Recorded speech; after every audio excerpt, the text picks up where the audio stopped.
Hey guys, welcome to NBA 2K18. It's your boy Iceman, back at it again with another video. So, I haven't been uploading this game, but I've been playing it all the time. As you can see, I'm 87. Haven't really been grinding in this game. But yeah, I'm gonna show ya what I've been up to. So I'm gonna work out real quick and do this quick run right here, and then we're gonna play career mode. Let's do this. Don't mess up, don't mess up. There we go, there we go. And I messed up, of course I messed up. Come on, come on, come on, come on, come on. There we go, there we go.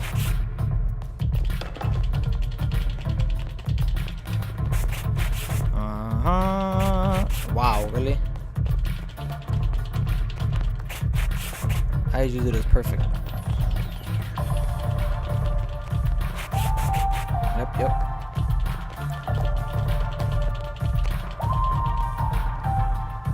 I'm still gonna get 100%, so. Yep. As all coaches talk about the difference of the speed and the intensity of the regular season compared to the oncoming playoff season. Everything is up a notch. Yeah, exactly, Kevin. And that's one of the regrets I have as a player because of my career being cut short. I never had a chance to play in the playoffs, and you can feel the intensity.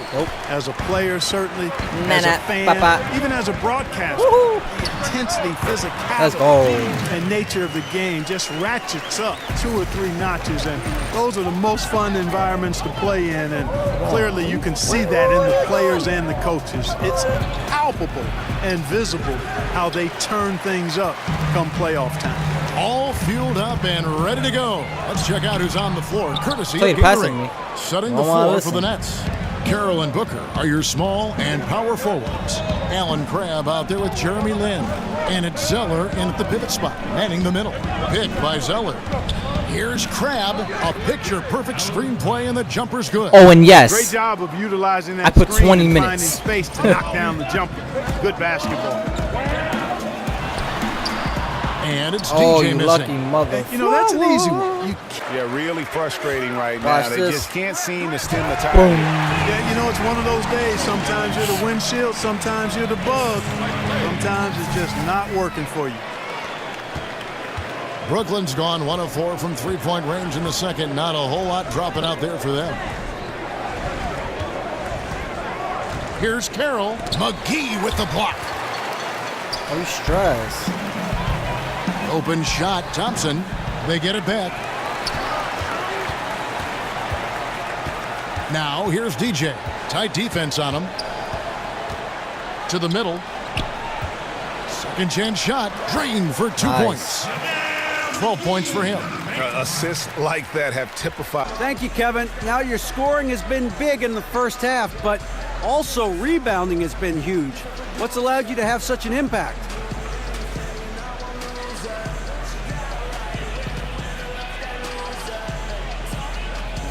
You know, yeah, I think everyone on the floor has just been doing a great job of boxing out and finishing defensive stops.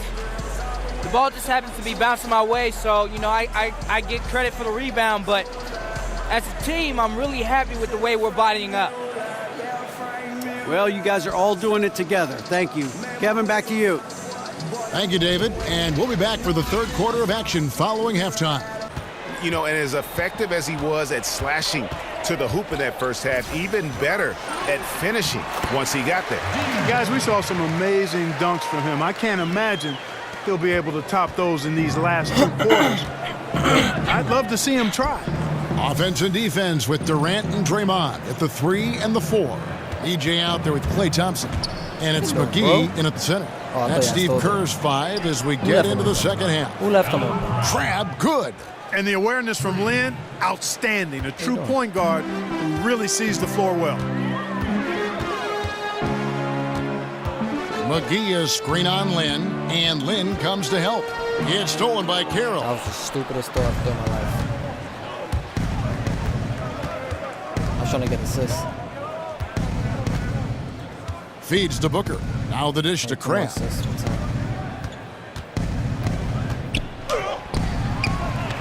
Zeller passes to Crab. He kicks to Lynn. The Nets working the ball around now. Off target with his 3. The Warriors shooting an unreal 70% from the field, making a mockery of this defense. The screen from Thompson. DJ dishes to Durant. A three-pointer off the mark. Well on, bro. Can't miss executed. that. Great rhythm. You've got to finish that one. Agree with you there, partner, because that screen really freed him up nicely, and that's a shot that if you're a pro, you need to make that one. And they're 1 of 4 here to start the second half. Pass to McGee.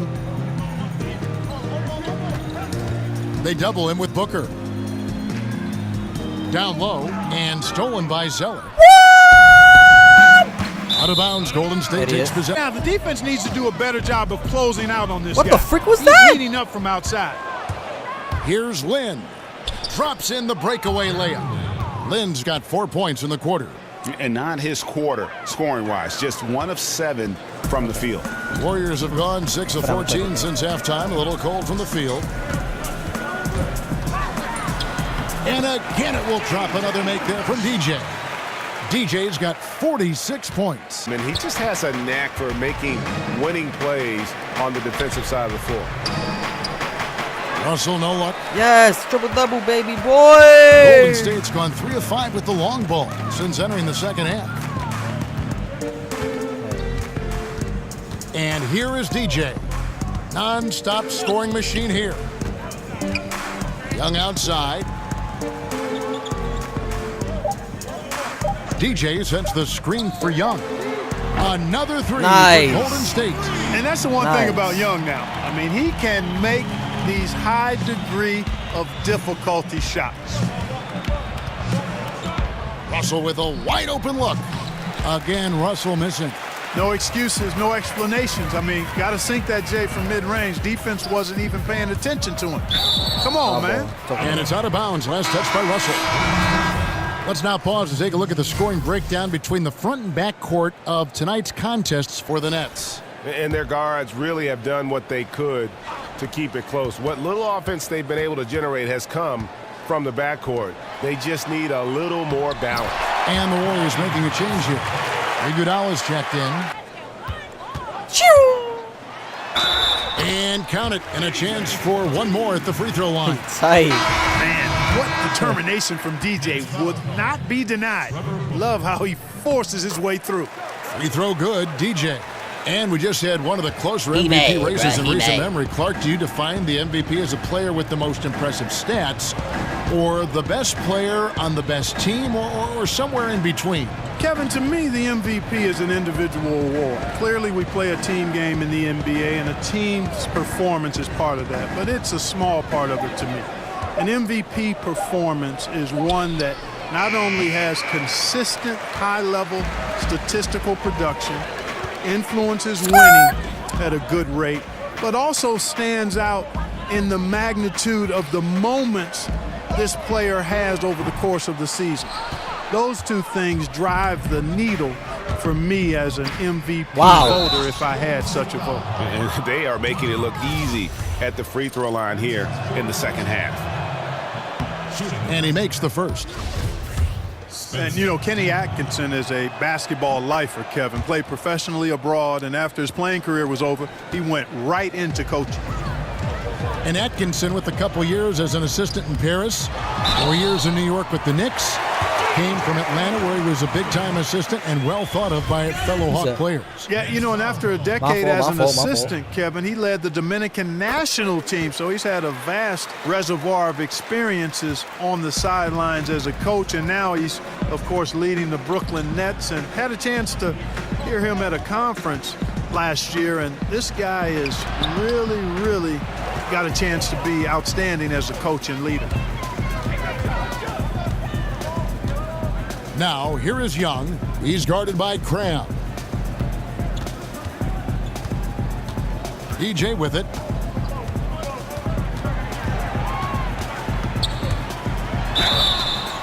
So he gets the whistle. Contact on the way up and 2 shots coming up. Clark, the idea of player loyalty has been a topic the last few years. From your view, do you think players have an obligation to stick with the team that drafted them if they can? I'd like to see that happen, Kevin. I'm a bit of a traditionalist, and personally, I think it's cool to see guys hang with the team that drafted them as long as they can move forward towards their aspirations and goals individually and as a team.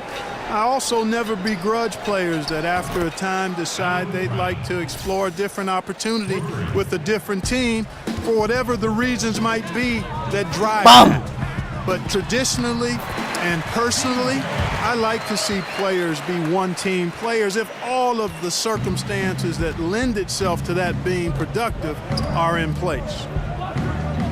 There's a screen.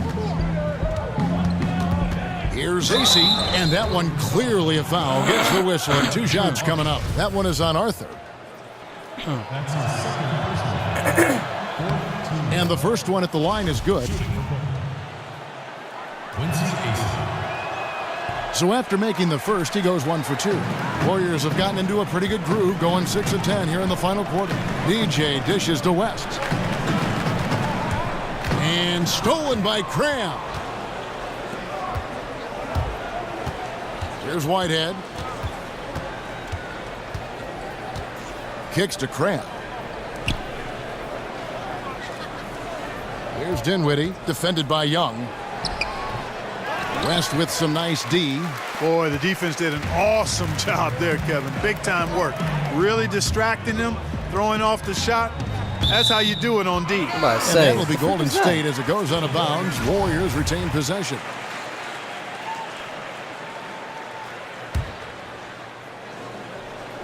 Goes up off the inbound, so the whistle blows on the shot and 2 free throws for the contact right there. And the NBA has a concerted effort to lower the amount of back-to-back games for the players. Clark, should they stretch out the season even further? No, the ideal solution, Kevin, would be to reduce the number of games, to cut a month off the season. That would be the way to get to where we need to get to. The season should be 66 to 70 games.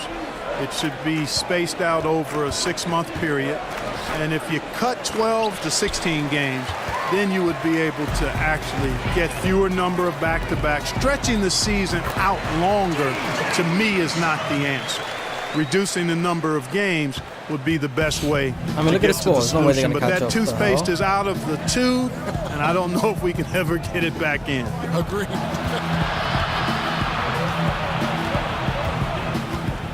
They set the pick. Here's Dinwiddie. Whistle blows if that's going to be a travel. And hate to make a mistake there. Have to stay focused. Greg, I think they're just giving the game to him at this point. Can't make those kinds of errors. A steal. And here we go. Brooklyn fast break. And he misses the fast break layup. Allowing no space for the shooter to get comfortable. Just terrific defense. Yeah, excellent extension on the block. Superb timing as well to swat that one away. Oh, the officials are all over that one. Clearly a foul. I mean, didn't give him any choice but to blow the whistle. I mean, you got to play without fouling. Officials have been scrutinized by players and coaches and analysts alike for as long as the games have been played. Clark, just how hard is it to be an official in the NBA? Kevin, harder than I can really articulate. When you think about the number of calls, speed and strength and athleticism of the players, the dimensions of the court being such a confined space for 10 extremely athletic, powerful players, all of that speaks to me in this way.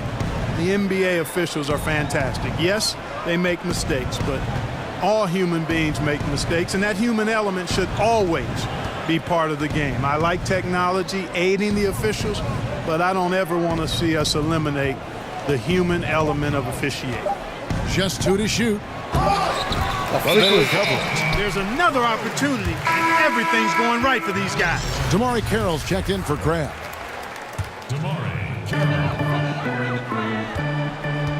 Now here's DJ. Young in the corner. Shoots over Carroll. Young's shot is off. Brooklyn's gone 1 of 3 from outside the arc since we've reached the 4th quarter. Carroll passes to Whitehead. Their offense stone cold. Another miss there. Nice. Jumps up. And DJ Man, gotta love whenever DJ jams it down. Definitely possesses the bouncing ability, that leaping ability necessary to throw it down. Dinwiddie kicks to AC. That one falls coming off Dinwiddie's feet. AC's got 4 points this quarter. Golden State's gone 0-3 so far in the fourth quarter from long range. Screen by Young.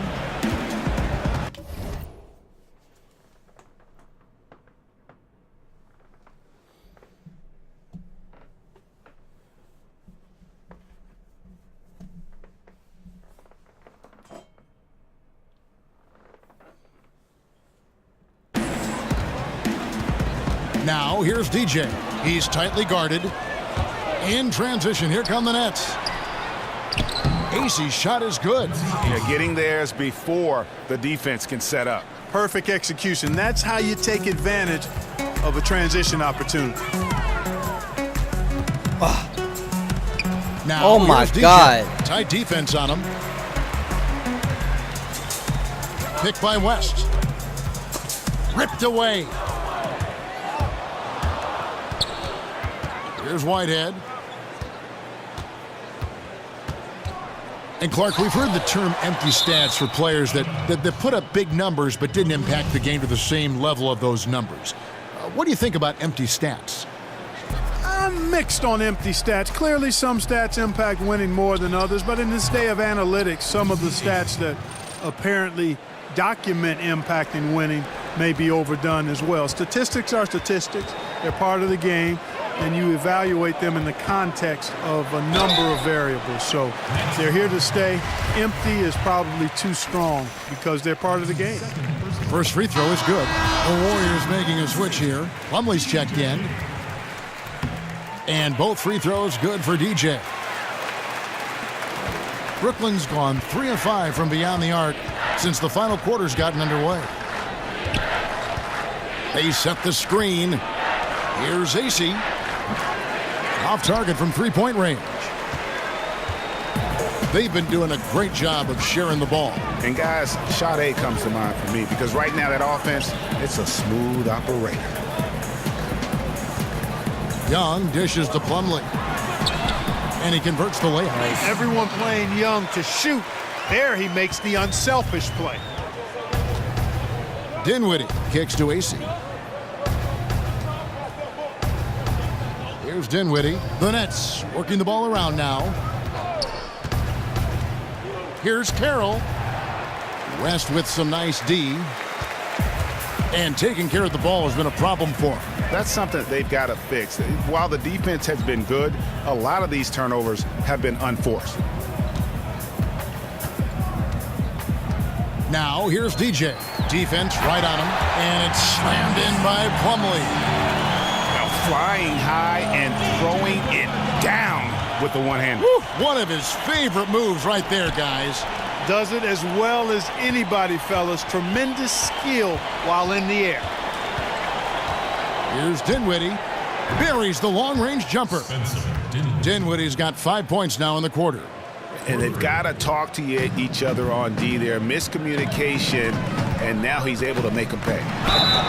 And he's fouled pretty hard on that shot, but he's got the chance to pick up the points at the line. And recently, the NBA changed it so announcers for teams no longer get a vote in league awards. Not an easy decision for the league to make, Clark. No, it wasn't an easy one, but I can understand that. There's always the potential for bias when you're associated with a particular team, but there's also some expertise that you no longer have now because of that rule. So it's a delicate balancing act. And I don't mind at least giving it a shot for the league to do it this way. DJ passes to Young. Shoots over Carroll. And that one hits back iron. Brooklyn's gotten 8 shots off from three-point land and hit half of them. To the right side. Here's Whitehead. Fended by West. Whitehead passes to Carroll. Shot clock at 6. They set the pick. Shot off the pick. The Nets get it back in a new 24. Here's Dinwiddie. Here's AC. They shoot again. Oh, my God. Whitehead's shot is off. And he just hasn't been able to make anything this quarter. Shot on the wing, and good. As it just snugs right down through the net. Like no that misses for him yet in this quarter. That's Solid as a rock. That was nice. Dinwiddie passes to Whitehead. I didn't even know if I was going to make that. Takes the 13-footer. No good that time. Great defense that time from DJ. Can't hit that one. And it's the Nets taking it the other way. It's not coming out the side. They get a hand on it. Dishes it to AC. They set the pick. It's Carroll on the wing.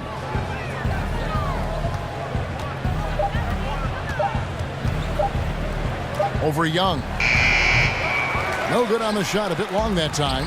It's almost like he's trying to make things hard on himself. You know, he's just got to slow the game down, try to get some easy ones.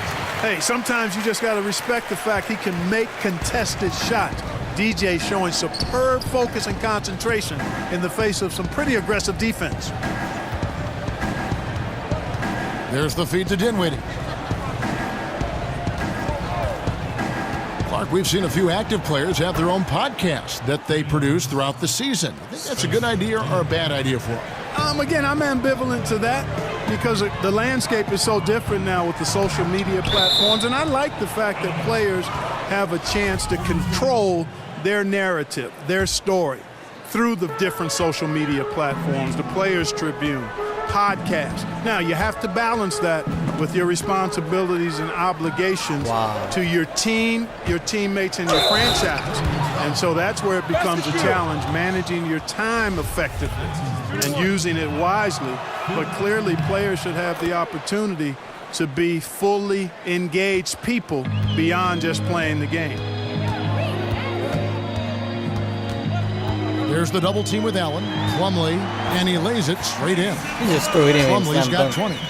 And every move he makes looks like the right one at this point. No doubt about it, Greg. I mean, the game comes so naturally to him, easily. I mean, helping to expand their lead as they try to close this one out, he's doing it. Young against Carroll. And it's the Warriors on the break. Young with the ball. He feeds it to DJ. Fires from the wing. It's good. Really got to respect the mid-range game. There he goes. Look at that jump. He's like, ooh. Yeah. DJ, he has a lot of confidence shooting from that area. Pass to Whitehead. It's Carroll on the wing. Clark, when you played, you were the classic power forward. Forwards now are asked to do so much in terms of skill set on the floor. Just how much has that forward position changed in the last few decades? You know, in some ways, Kevin, it's become a little more specialized. I mean, you have wing players now that fall into that small forward category. But guys between 6'6" and 6'10" now are playing on the wing, which means you've got to be able to move your feet and defend. Versatile players at that position. You've got to be able to handle the ball and make plays ideally, get shots, score the ball, and rebound effectively. So that's always been, I thought, the 2 and 3 positions, which are wings now. Those positions are the most demanding in the league in terms of both sides of the ball. The power forward position has become somewhat like that now because of the size and versatility and skill set of so many of those bigger players. But I think the demands are pretty much the same. The one thing that changed is the fact that you have to play out on the floor more and in space, which means you've got to be a little more athletic if you're going to be part of a small ball lineup. Continuing to push the action and build this lead. Yeah, you know, continue to pour it on them. That's what they want to do right now, doing their best to put this game out of reach and in the win column. To end the drought. Nope. Dinwiddie with the bucket. Dinwiddie's got 10 points now just in this quarter. Now, how about how he sets his man up there, runs him right into the screen, and then gets the basket. And it's West in the corner.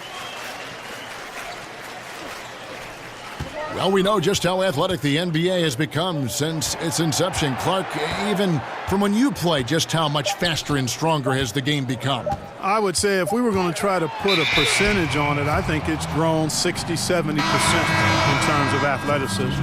And a lot of it is attributable to the training advances that have been made in sports science and sports medicine and sports performance.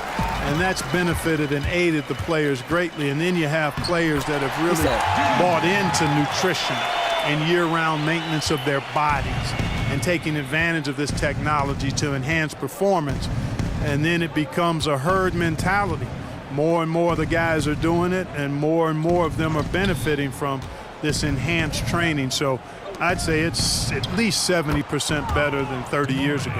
And so it's going to end up in the record books as a blowout, a dominating performance for the Warriors. You don't see this kind of a blowout often, but tonight this is a quality win across the board to deliver out this kind of punishment. They definitely never changed the approach. They just kept after it and showed they were clearly the better team in just about every single category. And so when you look at the season record, this one will tally up number 43 on the year. No doubt they came in very motivated to win this one and finish the season series at a game apiece. Absolutely. I mean, they had this date circled on the calendar for redemption. I mean, you never want to lose 2 games and be swept. And it can be harder in an East-West game than playing against teams in your own conference. So this is a big win for them. And, you know, when you look at the huge impact he had, just a monster game for DJ. You know, getting a triple-double isn't easy because I never had one of those, but somehow he made it look easy, just showing you how versatile this game is. Here's AC. He's covered by Iguodala. Missile on the play. Bucket's good. He'll go to the line. They get Andre Iguodala.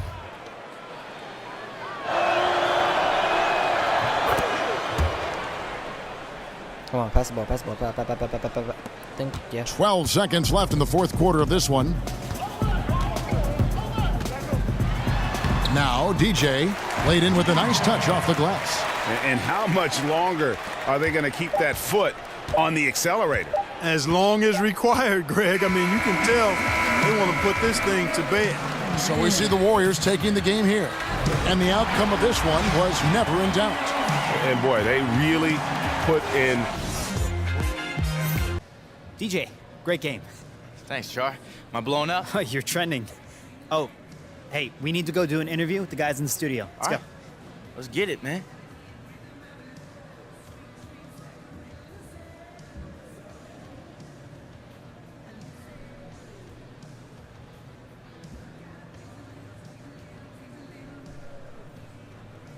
Hey, this is Shaq. That was an incredible performance with your triple-double. Was that something you set out to do early in the game? Shaq, thank you so much. It was never something that I set out to do, but I did just try to be involved in every play on both sides of the ball. I mean, when you're active and you're moving, good things are happening, and they happen tonight. And I'm just so grateful that I was able to help my team by getting a win and making an impact on the stat sheet.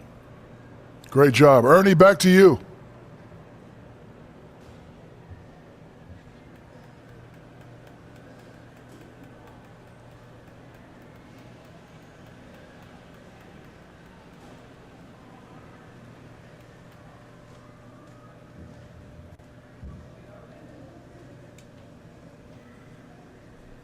Bro, I'm trying to get some new kicks, man. Yeah, man. Hey, I saw some new ones that just came out. Really? Ready to go? Yes, ma'am. I was talking to DJ. Oh, man. Bro, I'm so not looking forward to this. Good luck, bro.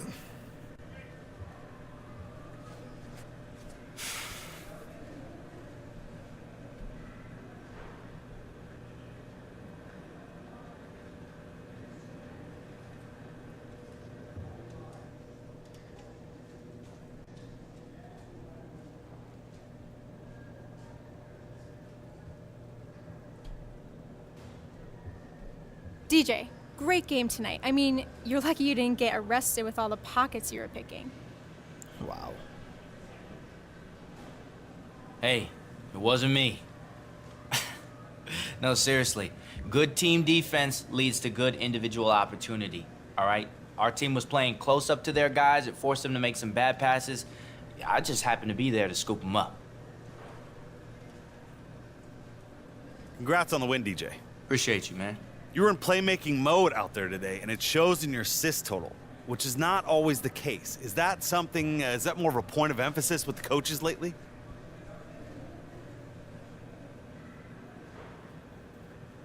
Yeah, I mean, we want to be an unselfish team. We want to be a team that moves the ball around until we find the best shot, and it really doesn't matter who takes that shot.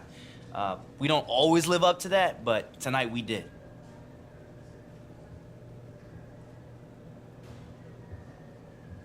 And he just walks away. Short and sweet. Yeah, said what I needed to say. Didn't feel like blabbering on. Oh, you got places to be. Oh, you know it. Thank you everybody for watching NBA 2K18. It's your boy, Iceman. And I will see you in my next video. Peace.